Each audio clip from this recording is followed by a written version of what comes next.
زما د الله په ذات قسم کې دی حکومت غوښتل دي انتظامیه د شیخ صاحب قاتل د الله په ذات قسم کده پر ورځ چرسدي نه موتلې موږ سترګې متور پرون یو سی ټي وي فوټیج راغله افغانستان کې منصوبه سوګای منصوبه او وشو بلاکی تنظیم قبول کړه چې ختم شو بس لاړ هم ته بدل دې موږ وینو ته پوس نشته پینځه شپږ بیره ما باندې ذاتي تور دلته عملي وشو یو پیراغه و چې دوه کسان ما به ذاتي خود موږ ونی ودلته براوسل وم تړل قسم دې نن کته د سی ډي رپورټ وخه ما چې موږ له بدستر کې مشګي راوچولې ما چې وکړه ما چې څه ستل مې تصویر دیوار ما ته وینم تصویر دیوار نو چې دومره بشرمېږي چې وسه بار خلکو ته وخه موږ ټول عمر دې ویلې دې خپل ځان سره موږ ته پته ده په دې معاشره کې دی عالم حیثیت اجرا ډم نه ده کوم رویه چې دیو کوي خو بس اخرت هم شته خدای هم شته پوز هم شته الله تعالی هم شته موږ دیونه مجرم نه غواړو موږ دیونه هیڅ تحقیقات نه غواړو تحقیقات مبارک شه تفتیش مبارک شه قاتل مبارک قاتل هم تاسو له کور سره دی ملګری هم تاسو یې سہولتکار هم تاسو یې ما خبره چې مولا شي موجني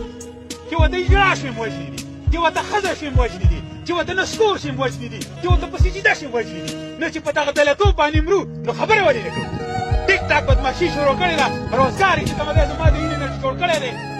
بېکسه زه کیو چې مشران مې دلګات دي بېشک بېکسه زه کیو چې مشران مې بېغیرته دي بېکسه زه کیو چې اسلام آباد کې دلګات ناست دي بېکسه زه کیو بېکسه زه کیو چې د اسلام آباد په تخت باندې یو ډله کښېني بل دې باسي.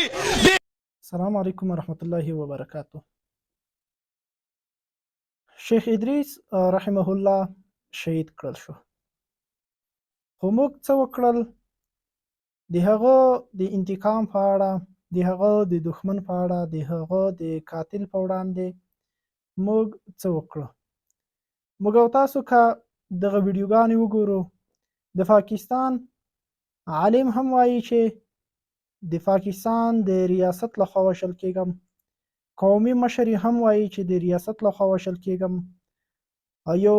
مفتی د دوی هغه هم وایي چې د قومي د حکومت لخوا وژل شوی یم او حتی د دوی پیر او شیخ الحدیث هم وایي چې موږ د حکومت لخوا وژل کېږو د موږ حکومت ظالم دی خو لیکن په عمل کې څه کوو په عمل کې څه کول پکار دی په عمل کې قرآن کریم او نبوي احادیثو چې موږ ته د ظلم په وړاندې د ظالم او جابر په وړاندې کومه حل لاره ښودلې ده موږ هغه شاته غورځولې ده.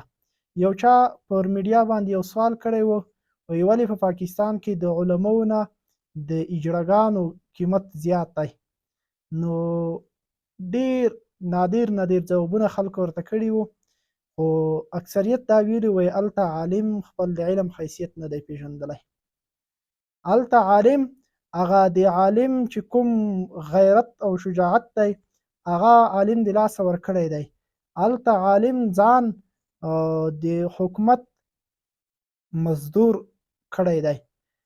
کنی عالم به داسې وي چې حکومت به د عالم مزدور وي الحکماء یأمرون علی الناس والعلماء یأمرون علی الحکماء حکما به په خلکو باندې امرا وي او علما به په امیرانو باندې بیا امرا وي نو عالم هلته خپل حیثیت بایللی دی عالم د خپل مابین کې داسې یو طریقه غوره کړې ده چې بس په مستحبو په داسې طریقو باندې جنجال دی په خپل مابین کې چې یو د بل باور یو د بل لاسنیوی هغه یې د لاسه ورکړی دی سړی حیران شي ورته چې نن په پاکستان کې د یو شیخ الحدیث په مقابل کې یو چرسي او په ډیرې درې کې د هغه فالورز د هغه ملګري د یو شیخ الحدیث نه پورته دریمي نو هلته عالم خپل ځان نه دی پیژندلی هلته عالم د ځان مزدور جوړ کړی دی هلته عالم د حکومت په خواخا د حکومت په خوله چلیږي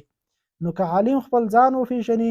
عالم په دې باندې پوهېږي چې زه د چا لخوا وژل کېږم نو چې د چا لخوا وژل کېږم د هغه سره زه څه وکړمه خو لیکن دا نشته صرف په خوله چیغې ویم چې زه د چا لخوا وژل کېږم په مقابل کې ځینې خو لا دا هم چې د شیخ صاحب شهادت دی د افغانستان علماو ته منسوب کوو په افغانستان باندې یې تړو نو دا د دوی یو ډېره لویه جفا ده یو ډېر لوی ظلم دی راځئ د هغه چا په مقابل کې یو شو چې د ما او د تا د دواړو دښمن دی نه دا چې دښمن مو یو څه دی او په مقابل کې یې ما تا خپل مابین کې سره نیولی دی دښمن راجګېږي ما وژني زه راجګېږم په تا تور لګومه دښمن راجګېږي تا وژني او ته راجګېږي په ما باندې تور لګوې یوه یې پکې حماسي شیخ صاحب هم یاد کړی وي حماسي شیخ صاحب چېرته عالم دی هغه څه کړي حماسي شیخ صاحب هغه عالم دی چې کله یو ورور شهید کړی شو نو درس یې پرېښی بیا یې د چا تر چتر لاندې زندګي نه غوښته نو درس یې پرېښودو، هجرت ته مجبور شو، د کفر په مقابل کې ودرېدو، جهاد یې شروع کړو تر دې پورې چې په فتح خانه ډول بیرته خپلې مدرسې ته راغی. نن الحمدلله سرلوړی او په جګه سترګه باندې خپل درس او تدریس کوي، نو د خلکو د اصلاح لپاره کار کوي، په زرهو په لکو مینوال لري، یو لوی شخصیت دی. نو راجګېږو موږ په هغه باندې هم نیوکې کوو چې هغه څه وکړو. نو ما او تا څه کړي دي، باید د ځان په اړه فکر وکړو چې پوهېږم هم چې څوک مې وژني، خو په مقابل کې زه او ته څه کوو.